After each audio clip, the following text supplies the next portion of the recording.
Hi everyone. Today we are joined by wonderful Brooke from Ireland. Welcome, Brooke. Thank you so much. I'm excited to be on the show. Hello, Norway. Hello. So, Brooke, today it's exactly 1 month since you won the Irish National Selection Eurosong 2022. How are you, and how has the last month been for you? I thought you meant that it's exactly 1 month until Eurovision, and I Oh, got really scared. oh Do no, you know Nadia. what? I used to get really nervous when I thought about the Eurovision at the start. But then I thought, Brooke, it's literally 3 months until the show. Yes, this will go by in a blink, and you'll be annoyed at yourself if you keep getting nervous every time someone mentions it to you. So I have completely changed my outlook, and I have never been more excited for anything in my life. Honestly, like I say that completely from within my heart. I Yeah. cannot wait until I get to Turin, and I cannot wait for the Euro tour. I everything I'm so excited about. There's nothing that is scaring me or phasing me anymore. It's just the biggest honor in the world. Yeah. Congratulations. Thank you. But most of the people in Ireland probably know who you are by now. But could you please start by introduce yourself to the people who might not know you that well? Who Of is Brooke? course. So my name is Brooke. I am still 22 until the 31st of March, making me an Aries star sign. I'm a fire sign. I love to sing. I love to dance. I love to act. I love my country, and I love my cat who is hairless. And I'm allergic to things with hair. How's that? and your song "That's Rich" is a very That's. modern. I Hmm? should have introduced my song. Yeah, that's rich. There you And go. it's a very modern and catchy and fresh pop song. Could you please tell us more about your song Of and the course. inspiration behind it? Of course. So I wrote it last year, last January. It was actually the first song that I've ever written ever. Yeah, I mean I've wrote songs when I was 16, but Yeah, they're never going to see the light of day. yeah. I hate everything. The world is so hard. But this was like I just finished The Voice UK like final, Mm, and I came home to the pandemic. You're no stranger. You just had coronavirus, and that is not fun. mm, But I was very scared about the future. Didn't know what was going to happen, whether or not I was going to be able to do this for my career. So I mm. took a job in Micketeer Solutions, which is an estate agent's local to my house.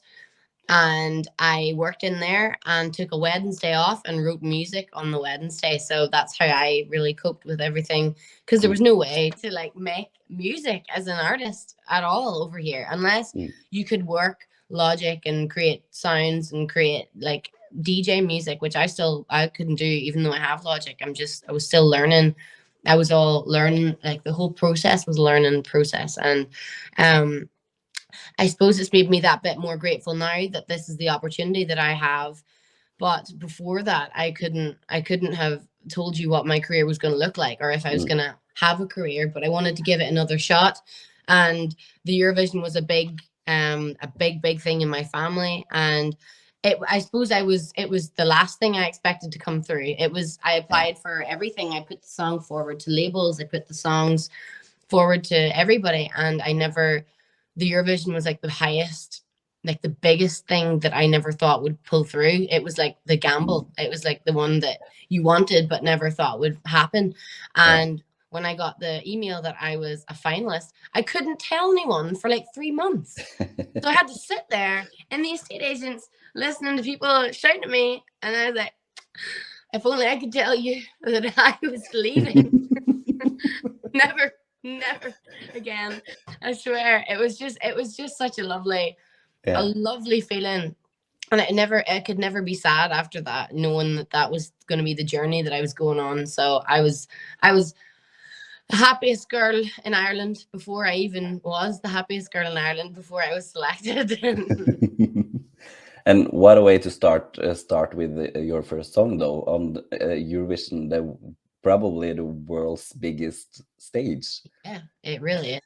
It really, really is. Like there's Yeah, no other there's no other word for it. Like I have been so lucky given this song the platform that is the Eurovision Song yeah, Contest, that millions upon millions of people that tune into every year. So I mean, it's not a bad way to kickstart your career after 2 years not hiding. at all. Yeah. So I'm just gonna give it everything at this point. The song's already done better than I ever could have expected. So anything from now is gonna be it's just gonna be um a bonus. Yeah, absolutely. And your music video is quite colorful and with a lot of attitude. Is this something we can expect to see in Turin, or what can we expect of your performance? 100%. So the Late Late Show that I did on the RTE, that was a performance that was suited to a 6x4 stage. It was Yeah, a tiny, tiny stage, and everyone in the comments is like, "I just want more," yeah. and I was like, "I will give it to you. I You just promise." need the bigger stage Big first. stage. So the performance now will match the size of the stage. Like the Mm, performance, we're gonna make it look as big as possible. And I mean, I was also wearing long, long pajamas that were suitable for an Irish conservative audience yeah. who would already think that I was wearing her jammies on stage. That wee girl has no manners. So now that we're going to the Europeans and the European audience, it's gonna get a lot more nicer to watch, Yeah. aesthetically pleasing, and performance wise, it's gonna elevate it a lot. It's gonna go a lot bigger. Mm, I'm so excited to see. Thank And you. now Eurovision is almost 2 months away, and some countries will arrange pre-parties. You did talk about Eurotour. Yes. Are you planning to go on many of them? Oh yeah, Yeah, 100%. I've already confirmed a lot of them. So my March to April is looking pretty crazy. yeah. Yeah, I'm Busy just really schedule. excited. So the first one I'm going to is Barcelona. Yeah, So yeah, I can't wait for that one. I think my family are going to try and go to that one as well because it's not yeah. too far away. So if they're there, then the next weekend I'll go to London, and then from London to Israel, Mm. like Tel Aviv. Oh, That one I can't wait to see because they take you to Jerusalem and you see like um all the religious art, like that'll be amazing, all yeah, that religious side of it. And then from Israel go to Amsterdam. That one's big because I know a lot of people over there that will want to see it. yeah. And then from Amsterdam is home again and then to Madrid. So yeah, that's a pretty good schedule if you ask me. Good. And perfect now after 2 years with Corona, though.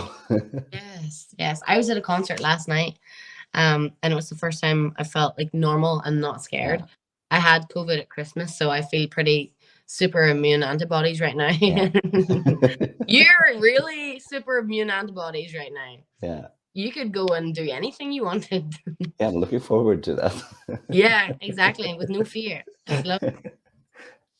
But have you heard the songs that you are competing with in the second semifinal? And do you have a favorite among them?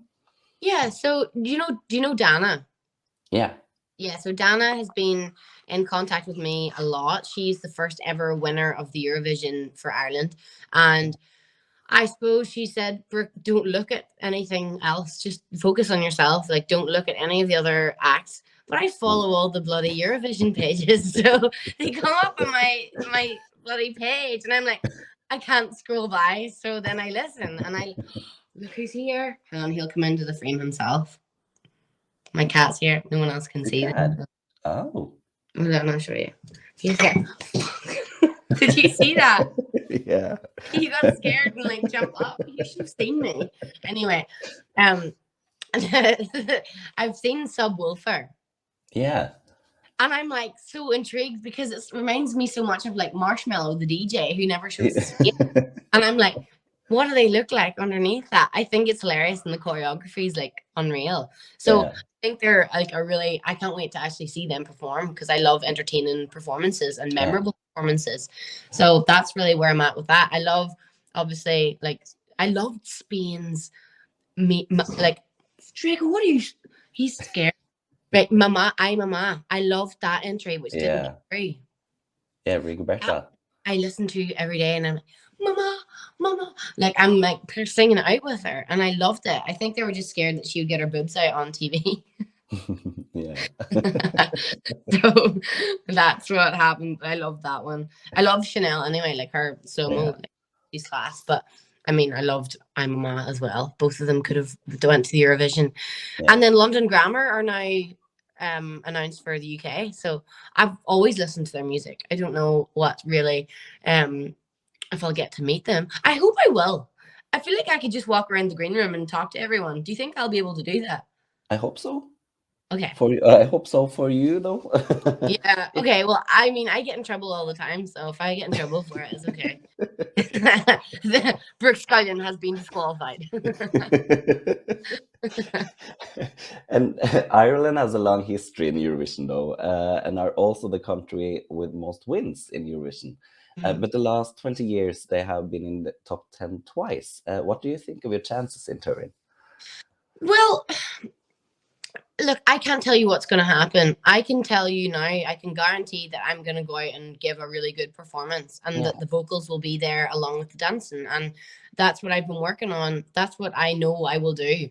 Now, in terms of support from Ireland, I already have that because obviously there's more hype this year. This has been the first time in 7 years that the vote has been from the public and they haven't had a say for a long time. And I feel like that has had a strain on where the Eurovision finalists have placed because the country hasn't really been behind them because they didn't follow the journey from the beginning. Yeah. Whereas now it's in the hands of other people. I don't know what way it's going to go. The song has done really well internationally. Does that mean that I am sure to get to the final? No, it does not. But it means that I'm going to work really hard to get there. And I have a good feeling that I could get there. I feel like my chances are higher than they've been before. I feel like it's a really good opportunity. And I feel like if I get to the final, then I'm happy. But you always say that. And then you get to the final and you're like, and with representing a country, though, with that much Eurovision history, how does it feel to represent Ireland in Eurovision, and what do you look forward to the most by going to Turin? Well, that's the coolest thing. Like, this is history already. It's already going to be, I already have a Wikipedia page. I didn't know I did until that night when I won. I'm now on Wikipedia, which is awesome. So what am I looking forward to? I suppose the homecoming after it, if I do well. If I do well and my country is there to support me and they see what I did for them, and if it's good, then I suppose that would be the coolest part, coming home and meeting everybody. And there's so many kids now. I walk my road and all you see is like the mummy, but then the child is that small. You only see the hand like going over the windscreen. And it's like they're like, I go into the primary schools, like the young schools over here. And they cannot cope that this is like someone from their town. And that this is something that they could aspire to be. Like, you know, no one else is really from home has ever done it like this before. And it's just such a surreal moment. And I'm so young, so they can relate to me in a way. So I think am I still the youngest contestant? Somebody told me that. Ah, cool. Maybe I'm not. I'm still keeping it. You better tell me that I am. I think so. Yeah, he is the youngest contestant. So young. So mature. Oh yeah, so mature. With a lot of attitude, though. Yeah.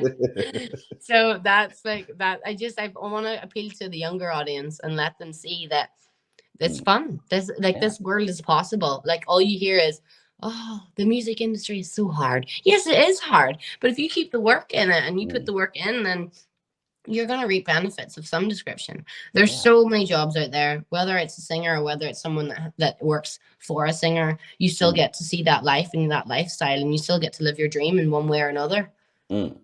Yeah, right. And it's a really important message to get out there, though. But some people have to do it. Yes, it's hard, but like, does that mean everybody doesn't do it, or everybody gets put off and gives up. You can't say that. Somebody has to step into the shoes. Yeah, wonderful message. Thank you. And finally, do you have a message to all the Eurovision fans out there? Well, let's target Norway right now.